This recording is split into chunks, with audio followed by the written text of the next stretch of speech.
Good morning viewers, कैसे हैं आप लोग। उम्मीद करता हूँ आप लोग अच्छे होंगे। आइए आज की कहानी देखते हैं हम लोग। आज की कहानी थोड़ी सी डिफरेंट है। आप देखिए, ये जो स्ट्रक्चर्स हैं थोड़े से डिफरेंट है ना, हल्के से डिफरेंट है। Emperors new clothes. एम्परर होता है बादशाह। बादशाह।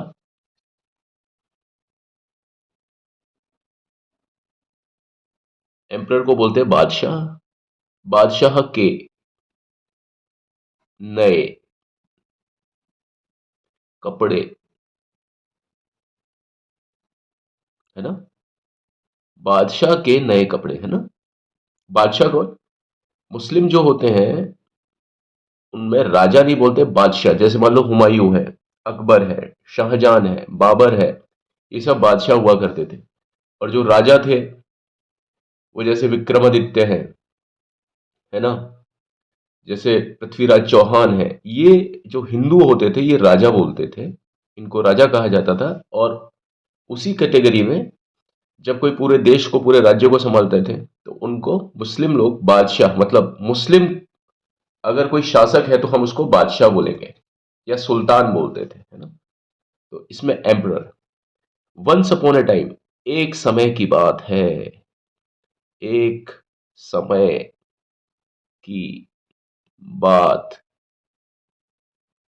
है ना। यहां से लेके वंस अपॉन अ टाइम, एक समय की बात है, ये पूरा फ्रेज है ना, मैंने बोला कट कर देना।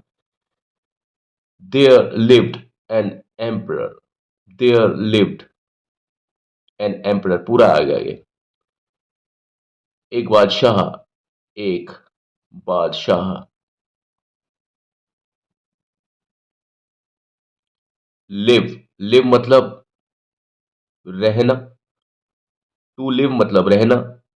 लिव्स मतलब या लिव मतलब रहता है। और लिव्ड मतलब रहता था। रहता था। हु लव्ड, जो कि प्यार करता था। लव मतलब प्यार करता था।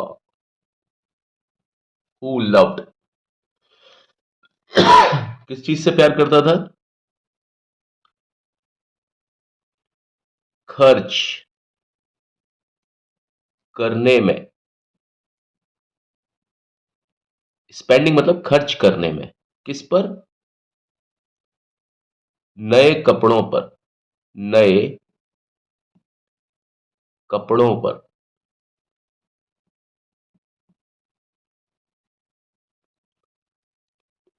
वन इवनिंग, एक शाम। टू चीट्स, दो। चीट्स मतलब धोखेबाज लोग। धोखेबाज।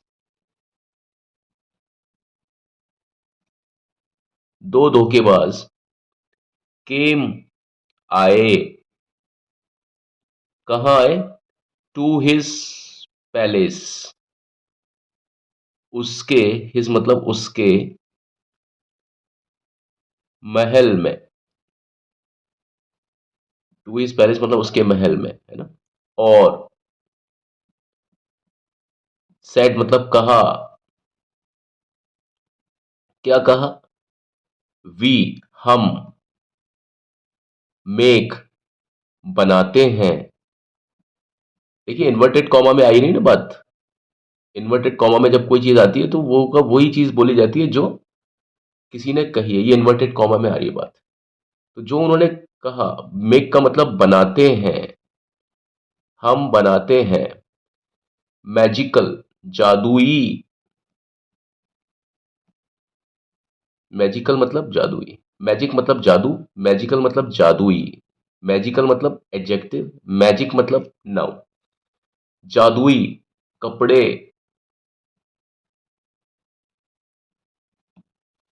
ओनली, सिर्फ या केवल। सिर्फ एन इंटेलिजेंट पर्सन, पूरा पढ़ेंगे ना, क्योंकि एन के बिना इंटेलिजेंट कुछ नहीं है, इंटेलिजेंट के बिना पर्सन कुछ नहीं है, तीनों आपस में बंधे हैं। सिर्फ बुद्धिमान,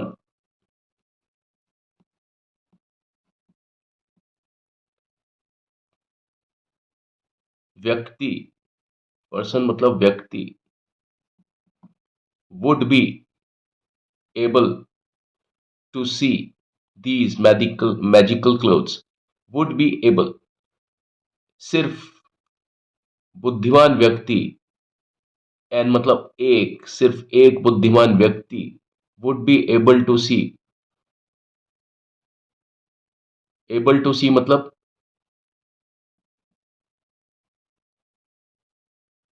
देख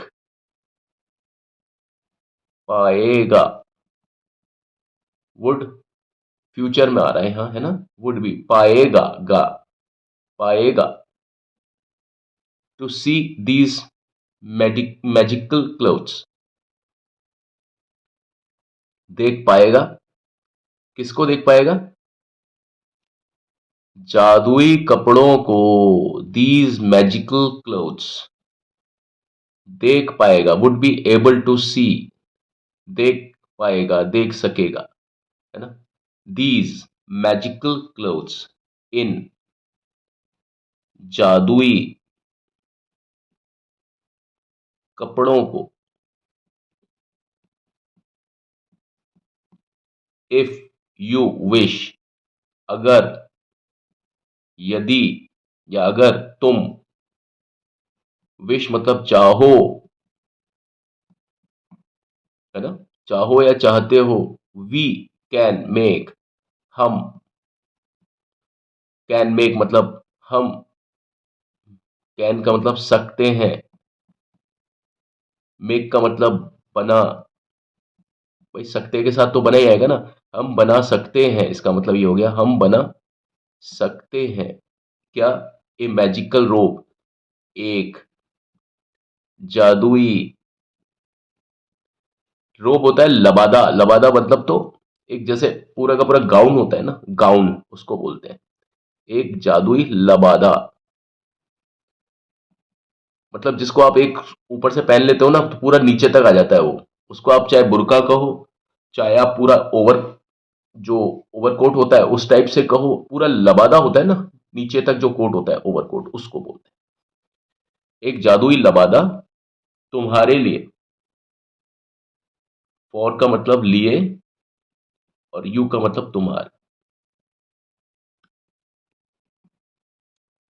ठीक है, तो ये शब्द लिखे हुए हैं ना, एक जादुई लबादा, तो आप इन शब्दों को बना बना करके लिख सकते हैं, मैं आपको दोबारा से समझाऊंगा इसको, दी एम्परर, अब एम्परर जब पहली बार आया था तो क्या आया था उसका, एन एम्परर, अगर यहाँ ये ई से शुरू नहीं होता और इसकी आवाज भी ई से नहीं आती है या वॉयल से नहीं आती तो यहाँ पर ये ए लिखा होता, लेकिन ये शब्द है जो कि ई से शुरू हो रहा है और यहां से आवाज भी वॉयल की ही आ रही है, तो हमने यहाँ एन लगाया, एन और ए बराबर ही होता है लेकिन केस टू केस वेराई करता है, डिफर करता है, यहां पर एन ही आएगा, लेकिन दूसरी बार यहां पर टी एच ही क्यों आएगा, क्योंकि हम इसी बादशाह की बात कर रहे हैं और जितनी बार भी इस बादशाह की बात कहीं पर भी की जाएगी, अगर इसको हम 1000 पन्ने तक भी अगर इस कहानी को लेकर के जाते हैं ना, तो जितनी बार इस बादशाह का जिक्र पहली बार के बाद में कभी भी आएगा तो उसके पहले टीएच ही होगा, क्यों क्यों हो कि हो,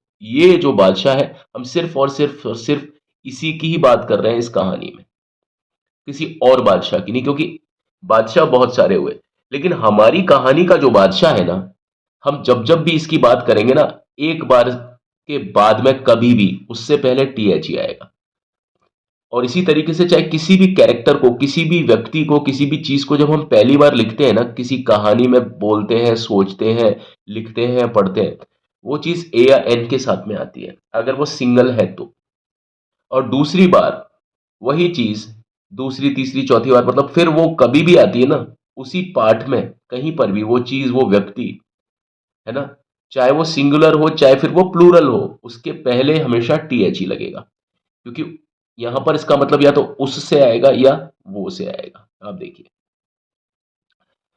वो बादशाह वॉज हैप्पी, था, खुश। खुश मतलब वो बादशाह खुश था, खुश हुआ। ही, उसने। गेव, दिया। उनको। उनको किनको? जो वो दो लोग थे। एवरीथिंग, सब कुछ। क्या सब कुछ? दे नीडेड, जो उन्हें चाहिए था, जो चाहिए था। जो भी कोई चीज उनकी जरूरत थी। किसके लिए? टू मेक द मैजिकल रोब, जादुई लबादा, द मैजिकल रोब, है ना। बनाने के लिए, बना ने के लिए, बनाने के लिए ना, बनाने के लिए, है ना। तो ये आप देख रहे हैं ना। आज मैं आपको यहां तक ही देखो क्लियर करूंगा। सबसे पहले जैसा कि मैं आपको बताता हूं, once upon a time cut किया यहां से। देयर लिव्ड एन एम्परर, यहां से कट किया, ठीक है। एक पूरा पूरा एक विचार। जैसे ही एक विचार खत्म होता है, जैसे ही सीन चेंज होता है, जैसे ही दृश्य चेंज होता है, जरा भी वहां कट लगा दो बस। वंस अपॉन ए टाइम एक बार की बात है। देयर लिव्ड एन एम्परर, एक बादशाह था। अब देखिए, एक समय की बात है, ये एक अलग सोच है, एक अलग थिंकिंग है, एक अलग विचार है। देयर लिव्ड एन एम्परर, एक बादशाह था, है ना। हु, ये अलग एक विचार है। हु लव्ड, जो कि प्यार करता था। हु लव्ड, ये एक अलग विचार है।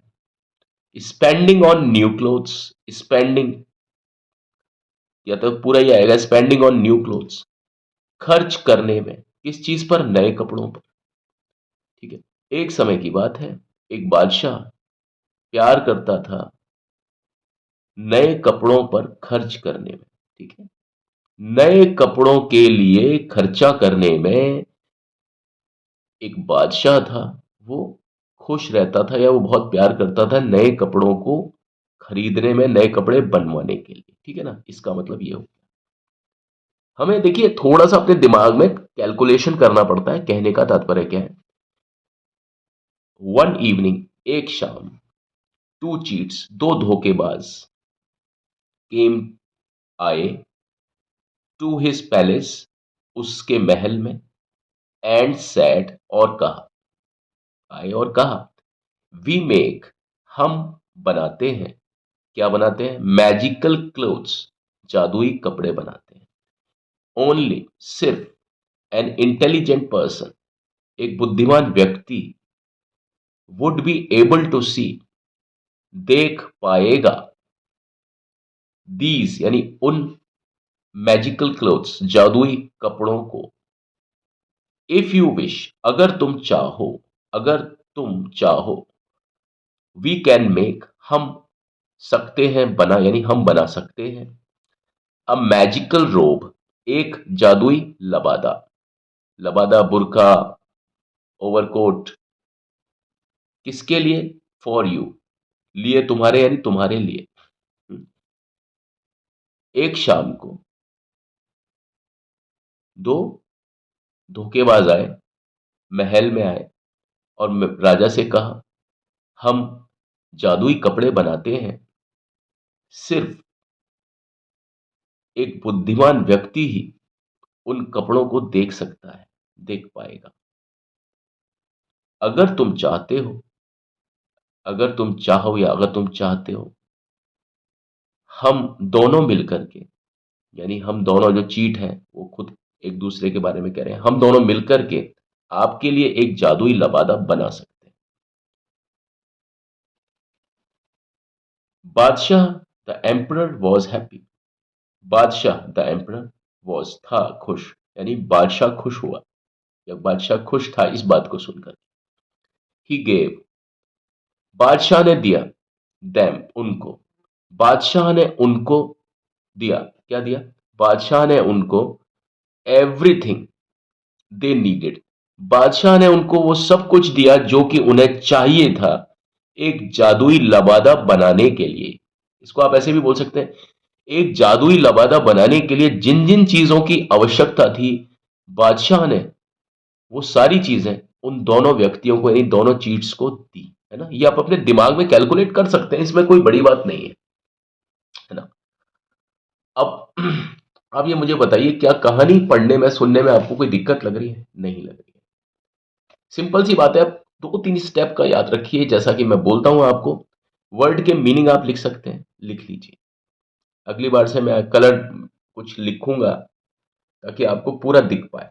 मैं इसलिए नहीं लिखता क्योंकि ये कॉपी किताबें जो होती है ना, खराब हो जाती हैं। लेकिन ठीक है, आपकी वैसे तो शब्द यहां पर भी दिखाई दे रहे होंगे। एक विचार है, आप सभी के मीनिंग लिख लीजिए, है ना। सभी शब्दों के आप अर्थ लिख लीजिए उनके नीचे। अब वो शब्द चाहे किसी भी पार्ट ऑफ स्पीच का हो, उनके शब्द लिख लीजिए। कुछ शब्द ऐसे हैं जिनके मीनिंग लिखे नहीं जाते हैं, वो हमारे दिमाग में मालूम पड़ जाते हैं कि हाँ, उनके कहने का क्या तात्पर्य है। अब आप क्या करो, एक कोई विचार है, उसको जाने के बाद में एक स्लैश यानी एक ये डंडा लगा दो, फिर ये दूसरा डंडा लगा दो, तीसरा जो कि मैंने बताया है, और फिर आप उसके हिसाब से कैलकुलेशन करो, इनको बताओ। बहुत आराम से आपकी अंग्रेजी बन जाएगी। हमेशा इस बात का याद रखना कि अंग्रेजी में जो वर्ब होती है ना, उसका ऑर्डर कहीं और होता है।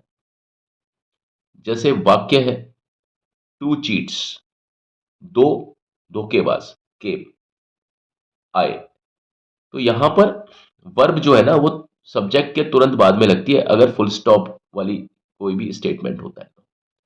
लेकिन वहीं पर जब हम हिंदी लिखते हैं ना, तो वर्ब आखिरी में चले जाते हैं। वी मेक मैजिकल क्लोथ्स, हम बनाते हैं जादुई कपड़े। अब यहां बनाते हैं, यहां पर लिखा हुआ है इंग्लिश में, यानी वाक्य में सब्जेक्ट आ गया वी, और उसके तुरंत बाद में आ गई वर्ब, और फिर आ गया आपका ऑब्जेक्ट। लेकिन हिंदी में ये एकदम उल्टा हो जाता है।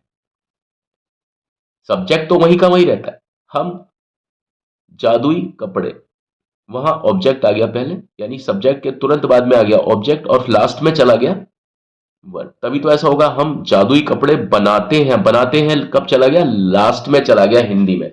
जबकि वही चीज जब हम इंग्लिश में बोलते हैं, तो वर्ब हमेशा सब्जेक्ट के बाद में आती है ना। वी मेक मैजिकल क्लोथ्स, हम ये नहीं बोल सकते वी मैजिकल क्लोथ्स मेक, नहीं बना सकते। तो हमें हिंदी और अंग्रेजी का जो एक सिस्टम है, जो उसका एक क्रोनोलॉजी है कि हमें कौन सा शब्द कहाँ बिठाना है, हमें बस ये पता होना चाहिए।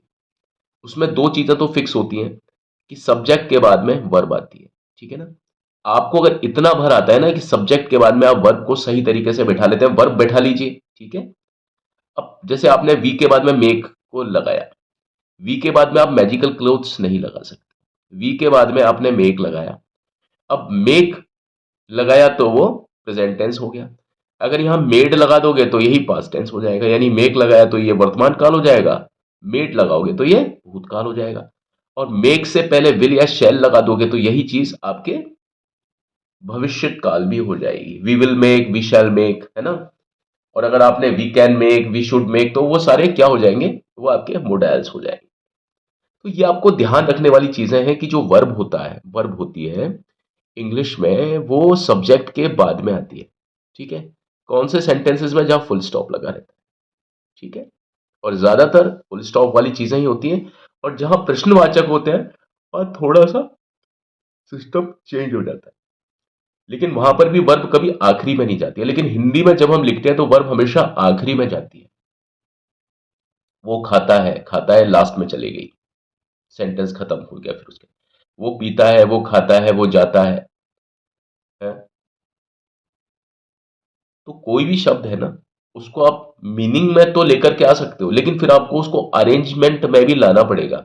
आपको हिंदी का अरेंजमेंट, हिंदी का क्रम पता होना चाहिए और इंग्लिश का पता होना चाहिए। जैसा कि मैंने आपको बताया, हिंदी के क्रम में, फिर से सुन लीजिए, हिंदी के क्रम में आपके जो वर्ब होती है वो सबसे आखिरी में चली जाती है। वो खाता है, वो सेब खाता है, वो मीठा सेब खाता है, वो सुगंधित और मीठा सेब खाता है। अब खाता है लास्ट में चले गए। वो पानी पीता है, वो ठंडा पानी पीता है, वो मीठा और ठंडा पानी पीता है, तो पीता है आखिरी में चला गया। लेकिन अगर उसी को मैं इंग्लिश में लिखूंगा तो होगा ही drinks water, he drinks cold water, he drinks delicious and cold water. तो हर केस में ड्रिंक्स जो होगा ना वो ही के साथ में ही आएगा, ही के बाद में ही आएगा कहने का। और ही क्या है? ही है सब्जेक्ट और ड्रिंक्स क्या है? वो है वर्ब। तो आप हर सेंटेंस को आप इस तरीके से देखिए, आपको बहुत मजा आएगा अंग्रेजी पढ़ने में। और शुरुआत हमेशा छोटे सेंटेंसेस से कीजिए और छोटे सेंटेंसेस के बाद में बड़े बड़े सेंटेंसेस अपने आप हो जाते हैं। यहाँ देखिए आज थोड़ा सेंटेंस बड़ा है, यहां से लेके यहां तक एक बड़ा सेंटेंस है, लेकिन हमको इसको कट करना आना चाहिए। बीच में से कहाँ कट हो सकता है ना? जहां से कट होगा, आप अगर छोटा छोटा फ्रेज का अगर मीनिंग लेंगे, है ना, उन कटों के कट्स जो होंगे, तो आपको आराम से मीनिंग समझ में आ जाएगा। ये पूरा सेंटेंस यहां से लेके यहां तक है ना, ये पूरा सेंटेंस यहां से यहां तक है। फिर ये तीसरा सेंटेंस यहां से लेकर के यहां तक है, आप देखिए। चौथा यहां से यहां तक है, और ये फिर एक क्या है? कॉम्प्लेक्स सेंटेंस है ना। इसलिए मैं आपको बता रहा था कि ये जो सेंटेंस है इस बार थोड़े से लंबे मैंने छांटे हैं, और यहां पे दोबारा से वही छोटा सेंटेंस आ गया। लेकिन फिर ये यहां से लेके यहां तक फिर ये बड़ा सेंटेंस आ गया। लेकिन कुछ नहीं है, he gave them, he gave gave them everything they needed, जो भी उन्हें चाहिए था, टू मेक, बनाने को, द मैजिकल रोब, है ना। ही, उसने, दिया, उनको, एवरीथिंग दे नीडेड, पूरा एक साथ बोलेंगे, वो सब कुछ जो उन्हें चाहिए था, टू मेक, बनाने के लिए, द मैजिकल रोब, जादुई लबादा, जादुई लबादा बनाने के लिए जो भी कुछ उन्हें चाहिए था उनको वो दिया उसने। ठीक है, उनको वो उसने दिया। ठीक है, बादशाह खुश था। चलिए, इसके बाद का हम आगे का जो पार्ट है वो कल पढ़ेंगे। मुझे उम्मीद है आपको ये तरीका समझ में आ रहा होगा। बिल्कुल ये वो तरीका है जो मैं आपको बताऊं कि इसमें आपको ग्रामर भी क्लियर होगी, आपको सेंटेंस खुद से बनाना आएगा, वाक्य खुद से बनाना आएगा। और जब आप वाक्य बनाना सीख जाते हैं तो आप बोलना सीख जाते हैं। जब आप बोलना सीख जाते हैं तो आप वाक्य को सुनना सीख जाते हैं। अंग्रेजी को सुन करके ही तो आप इंग्लिश के बारे में लिख सकते हो, बोल सकते हो, जवाब दे सकते हो, स्पीकिंग में, राइटिंग में, है ना, बोलने वाली अंग्रेजी में, लिखने वाली अंग्रेजी में, सोचने वाली अंग्रेजी में। तो भाई सभी जगह पर ये सेंटेंस ही आपको लिखने को मिलते हैं, सुनने को भी यही मिलते हैं, सोचने को भी यही मिलेंगे, समझने को भी यही मिलेंगे। यही तरीका होगा, यही सब कुछ होगा। और धीरे धीरे करके हम इसका तरीका और बढ़ाते जाएंगे आने वाले समय में, लेकिन बहुत प्यार से, खेल खेल में, है ना। तो आप समझिए अंग्रेजी जो है ना वो एक चलन है, एक व्यवहार है।